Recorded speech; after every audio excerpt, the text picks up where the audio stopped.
മാതാവിനും തിരുകുമാരനും കോടാനുകൂടി നന്ദി. എൻ്റെ പേര് ശ്രീലക്ഷ്മി. ഞാൻ ട്രിവാൻഡ്രത്തു നിന്നാണ് വരുന്നത്.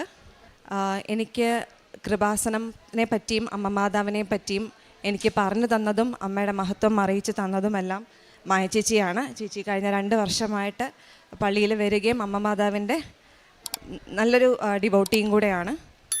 ഞാൻ ചേച്ചി പറഞ്ഞറിഞ്ഞത് പ്രകാരം നവംബർ 2024 നവംബർ 22 ഞാൻ കൃപാസനത്തിൽ ആദ്യമായി വരികയും ഉടമ്പടി എടുക്കുന്നതും ചെയ്യുന്നത്. എനിക്ക് പറയാൻ പോകുന്നത് അമ്മ വഴി എനിക്ക് കിട്ടിയ അനുഗ്രഹങ്ങളാണ്. ഈ ഫെബ്രുവരി 22 ആകുമ്പോഴേ എൻ്റെ 1ാമത്തെ ഉടമ്പടി പുതുക്കാനുള്ള സമയമാകുന്നുള്ളൂ. പക്ഷേ ഈ കാലയളവിൽ എനിക്ക് കിട്ടിയ അനുഗ്രഹങ്ങളാണ് എനിക്കിവിടെ പറയാൻ ഞാൻ ആഗ്രഹിക്കുന്നതും. ഒന്നാമതായി ഇതെൻ്റെ അമ്മയാണ്.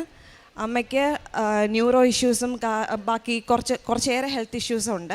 പക്ഷേ ഈ ഡിസംബർ ടൈമൊക്കെ ആയപ്പോഴത്തേക്കും അമ്മയ്ക്ക് നമ്മുടെ വീടിൻ്റെ ഹാളിൽ കുറച്ചൊന്ന് നടക്കുമ്പോഴത്തേക്കും ഭയങ്കരമായ ചെസ്റ്റ് പെയിൻ വരാറുണ്ടായിരുന്നു.